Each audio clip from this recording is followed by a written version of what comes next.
சித்திரை திருவிழாவின் முக்கிய நிகழ்ச்சியான கள்ளழகர் எழுந்தருளும் நிகழ்வு ஏப்ரல் 23ஆம் தேதி நடைபெறுவதை முன்னிட்டு அந்த பகுதியை மதுரை மாநகராட்சி தற்போது செப்பனிட்டு தூய்மை செய்து வருகிறது. மதுரை அருள்மிகு மீனாட்சி சுந்தரேஸ்வரர் மற்றும் கள்ளழகர் திருவிழாவினை முன்னிட்டு மதுரை மாநகரே தற்போது விழாக்கோலம் பூண்டுள்ள நிலையில் நாள்தோறும் அம்மனும் சுவாமியும் பல்வேறு வாகனங்களில் உலா வந்து பக்தர்களுக்கு அருள் பாவித்து செல்கின்றனர். நேற்றைய தினம் 19ஆம் தேதி மீனாட்சியம்மன் பட்டாபிஷேகம் நடைபெற்றது. இது நடைபெற்ற நிலையில் இன்று திக் விஜயமும் 21ஆம் தேதி மீனாட்சி சுந்தரேஸ்வரர் திருக்கல்யாணமும் 22ஆம் தேதி திருத்தேரோட்டமும் நடைபெற உள்ளது.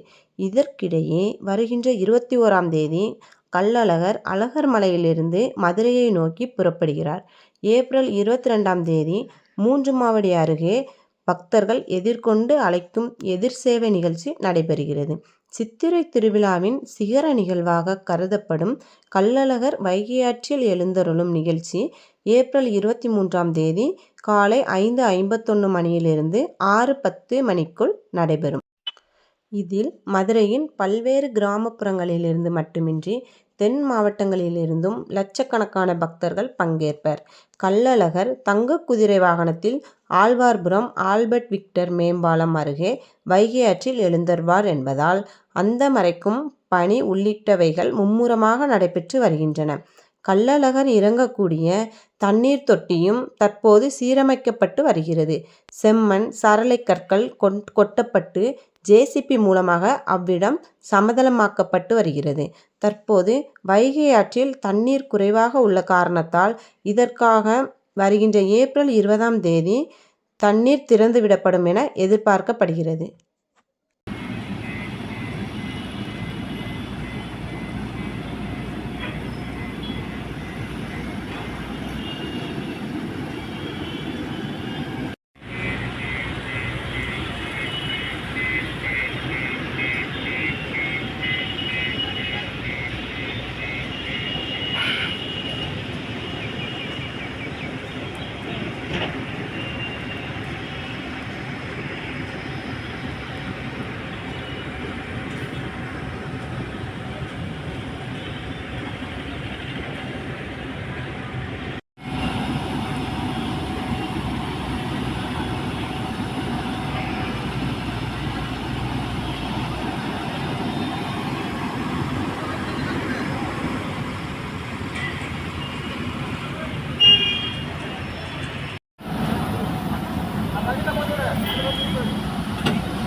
அப்போ ஒரு பக்கெட் இதில் போடணும், இதில் போடணும். இல்லை ஆமாம், இதில் போட்டால் தான் அந்த பட்டி பாடியோடு அள்ள முடியும்.